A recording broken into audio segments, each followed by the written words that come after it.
This one is for all the people on Facebook that were telling me to do this. What is going on, guys? I hope you guys are having a wonderful day. So again, working on the Civic, and again, this is the third video now that I had on an IACV. On the last video, we used the eBay IACV, and for some reason, something I noticed, one, there was no gasket for it, so that could have been causing problems, and two, you couldn't even adjust the idle on it.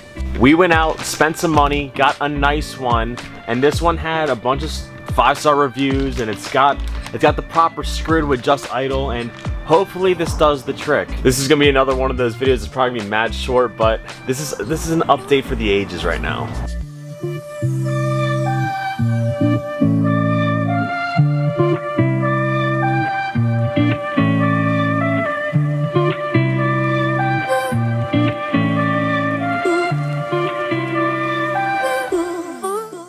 Another comment I got a lot was, check your wiring, because you guys can obviously tell that I did splice some wiring. Because of the switch to B series, there's 2 plugs you need to change, and one's the IAT and one is the IATV. So with that being said, I'm not gonna get a whole new harness for 2 plugs. That just sounds like a waste of money to me. The plugs are secure. I made sure they're secure. I unplugged it and double checked it to make sure it's good.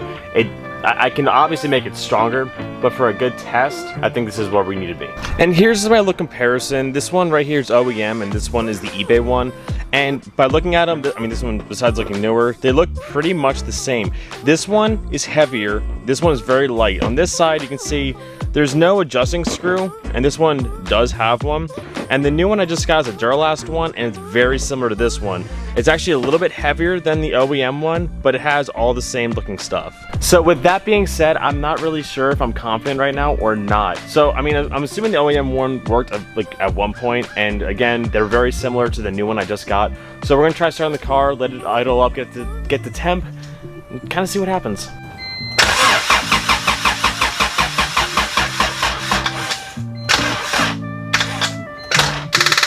One of my buddies made this comment. He says you should really either get a new battery or just make sure it's always charged before you try making these videos. I have this issue that I don't drive the car, and I start it for like 20 minutes at a time, so it doesn't really give the battery enough time to charge up fully.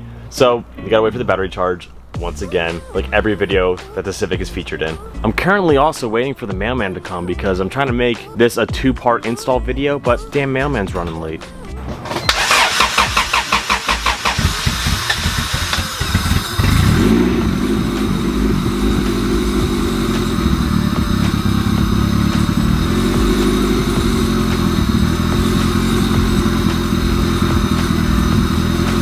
By far the quietest and weirdest start I've had to date.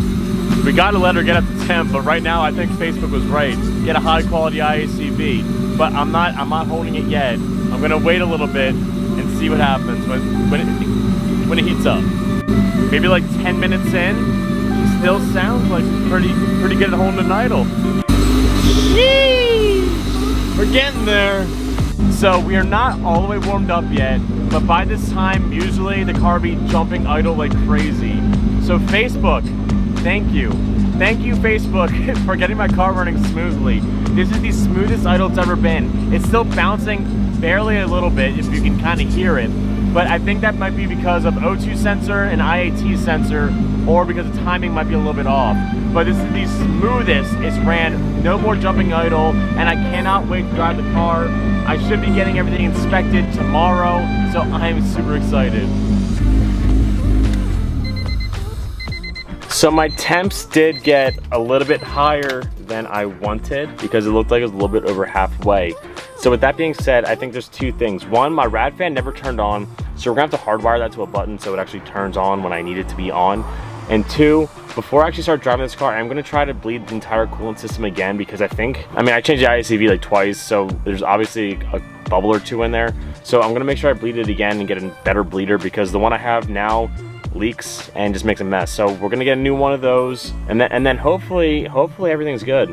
I'm kind of happy I was able to test it today though, because it's like the warmest day we've had. It's been like 20 degrees lately, and today is like 70, so I'm happy I could actually read the temps like accurately this time, because it got hot, but it got too hot. I had ended the video, but I got a little bit of an update. So I tried rebleeding the entire coolant system, and you can hear the car running in the background. The car's been running for maybe 20-ish minutes now, and we haven't overheated. So I tried reburping it, and then I think I had a thought. Now I'm gonna put the clip up of why I thought my head gasket was blown, because I put so much coolant in this damn system, and my rat fan never worked.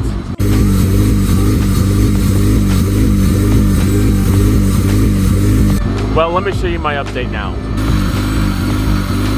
Rat fan seems to be working just fine now. I'm not even sure if you could hear me because the car is so loud in there, but the rat fan's working just fine. Now, I'm thinking maybe those micro bubbles may have been just small air leaks that were, or air pockets stuck in the radiator, and I've bled this thing so much. I told you, I put like 2.5 gallons worth of coolant in there, which definitely seems more than it should need.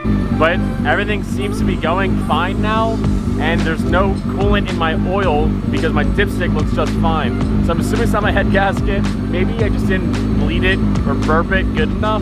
Now the fact that there still is little bubbles inside of there, and I'll show you the next clip that I have, I'm afraid that I still do have a small hole in the head gasket, which might be repairable without actually replacing the whole gasket. They have that gasket sealing stuff, whatever. But that could be the reason why it still sounds like I have an air leak. Now the coolant is looking milky when I put my phone to it, but I'm about to go shut off the car now and see if it actually is milky colored, because if it is, that means that's no bueno. So we're gonna check that.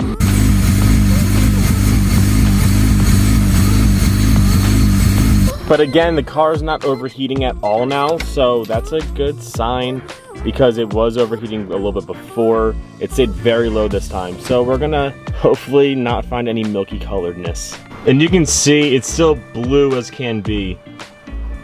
So with that being said, we still probably have an air leak somewhere, but it looks like my coolant is fine, which is good. We put a lot of coolant in there, and like more than I ever thought we would ever need. But it seems to be good now, because now the fan is working, all the pipes are nice and hot, and the micro bubbles kind of stopped. There's still a little bit there, which is of concern, but gasket fixer sealant might help. And again, my oil and my coolant both are clean, and it looks like there's no oil in there, so that is good. So rat fan works. I think there was just a lot of air in the coolant system, and maybe this system takes like 3 gallons of coolant, or maybe something's wrong.